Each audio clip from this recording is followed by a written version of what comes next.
Hello friends, in honor of Flins getting his fast rerun within a couple patches of his actual release, I decided to do this video. So this will be his premium team against all weekly bosses, and along with that, why this team is actually capable of defeating every boss in Genshin Impact, showing the mechanics in their actual kit to get around weekly bosses' actual mechanics. So here are the rules for this challenge, quite forward and easy, and as of right now, please join the Discord server and like the video and subscribe it to help me out. Let's get into the builds.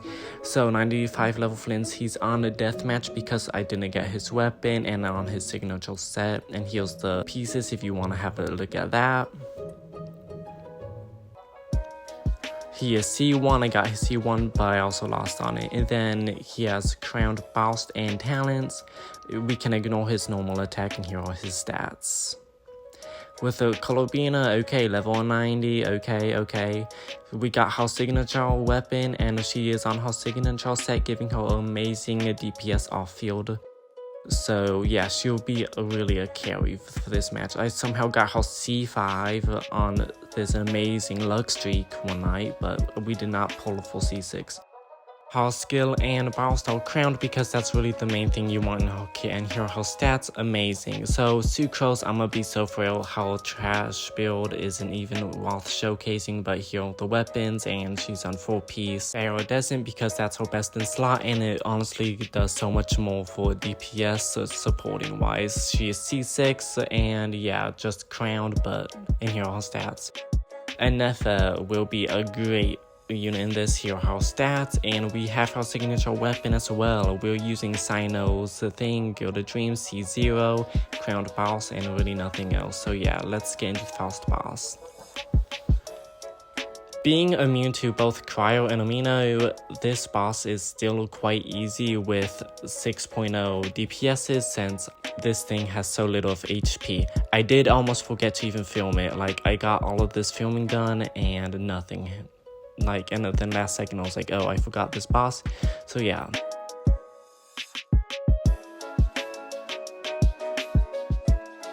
And just like that, I couldn't even finish the showcase because Colobina absolutely nuked it. On to the next.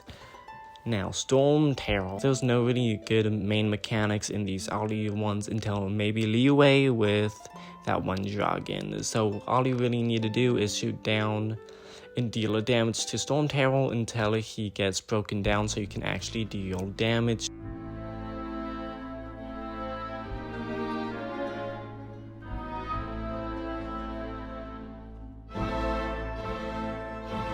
And just like that, another one down. So now we will be doing Child next, which is still quite easy. The only main thing we have to look out for Child is him marking us with that Riptide effect, and really that's it. Nefa will be able to mostly tank his damage, and we already got House Phase, but he does get high electro resistance, and that's why Sucrose comes into play here, shredding 40% of it off.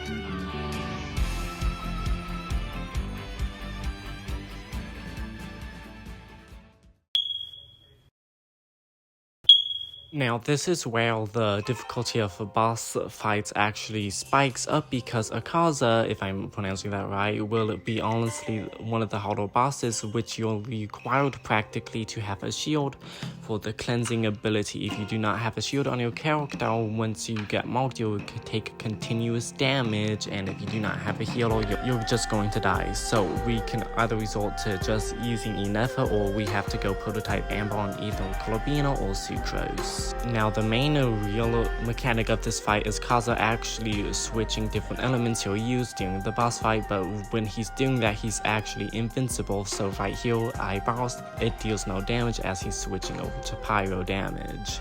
He can switch up to 2 different elements if I'm not mistaken during this boss fight, and he's invincible in both states. So, as of right now, he's not taking any more damage, even though it shows he is, because technically he's switching elements. Now, dealing, if I'm not mistaken, only Cryo and Electro, he will bury himself under the ground and unleash attacks while being invulnerable in the state. You can still deal damage to the tail, but he cannot die until he comes back out into the surface. So with that being said, you just have to deal a wee bit of damage and then wait him out before you die. Now the next boss fight we will be doing is the Girl in the Coffin, aka Signora. Really, she does not have a main threat to us besides one mechanic, which if you've been in Dragonspine before, you are well aware of. So the shield quarter mechanic, you really have to just go to one of these sort of full like heart thingies in the corners to break them, or either stand near them to get rid of the effect for a short period of time as it builds up and starts doing that. Once it fully builds up, it will start having you take continuous damage until you croak.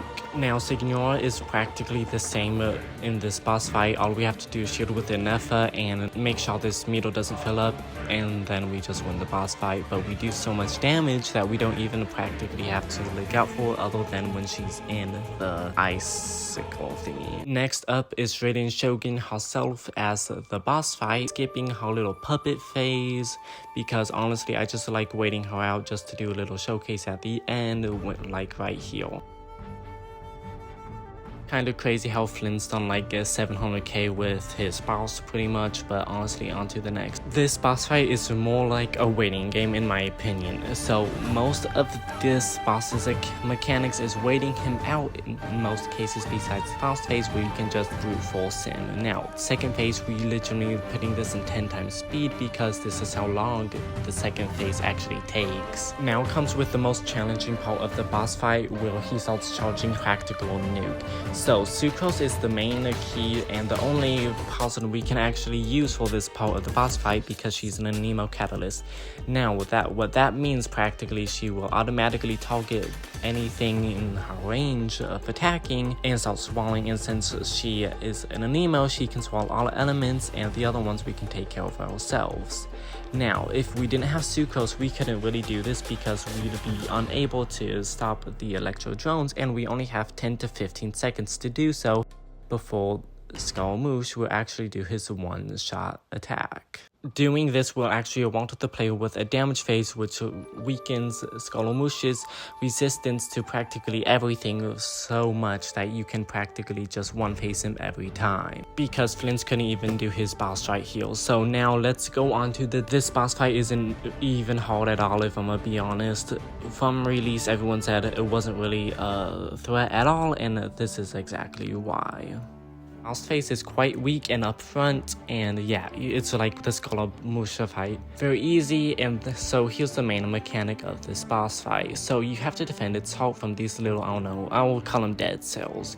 And practically all you have to do is kill them to fill up this meter to go into the actual boss and like cleanse the Dendro Dragon to reveal like, I don't know, its healthier side, if that makes sense, I'm not too sure. Which is quite easy, it's practically just a tower defense to go on to the real fight.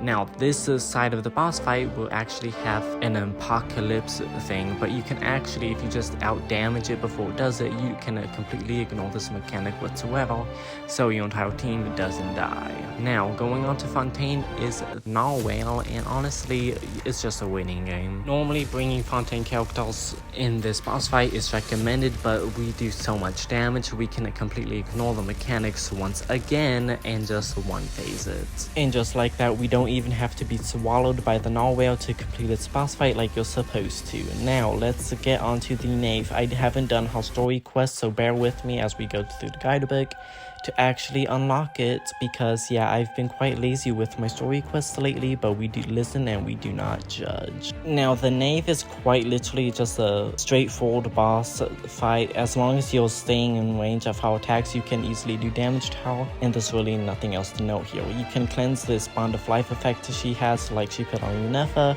to damage and stun her, but it's really not needed from how much damage you will do with the C5 Colobina buffs that she provides to the team. Entering Notland, we have its one and only boss fight, which is the dragon boss, is what I like to call it. Now, this one mostly wants you to use Night Solo aligned characters such as Mavrika, Kenich, or Mulan, or even Chaska with its main shield mechanic once it goes into different phases. But yet again, we deal so much damage, we do not have to use this mechanic, and we just breeze right through it. And honestly, this feels illegal, I'm not gonna lie.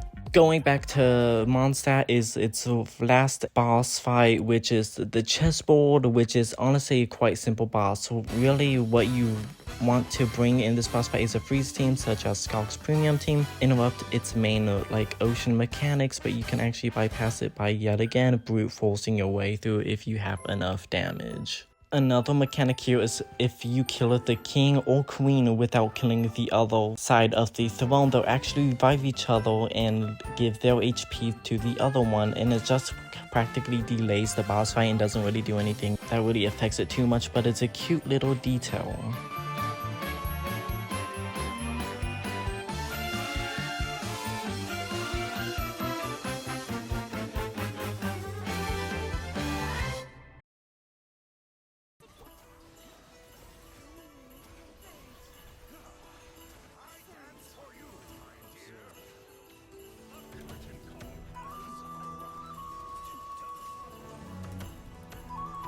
Now, here is the hardest boss fight in Genshin, which is the Dr. A, he has the most interesting mechanics in this entire game. So he'll actually give you orders while in the boss fight, such as do not look at him, do stay in your place, and do not move us out in distance away from where you were last standing, or just something random like that. Complete what he requests, he'll actually reward you with all of your energy back, which is a great and amazing.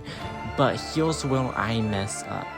When the Dr. A says do not gaze upon him, he will actually take away all of your energy, and him doing that is my one and only death of this challenge. Yes, the one and only thing for my only one life, I failed because of Dr. A saying do not look at him, and that's how I lose. Thank you everybody for watching this video and showing me support. If you have reached this part in the video, please consider joining my Discord and liking and subscribing the video to help me out. I want to get monetized so I can probably give away more welcomes and stuff back to my community. And with that being said, thank you again for your time and have a great day.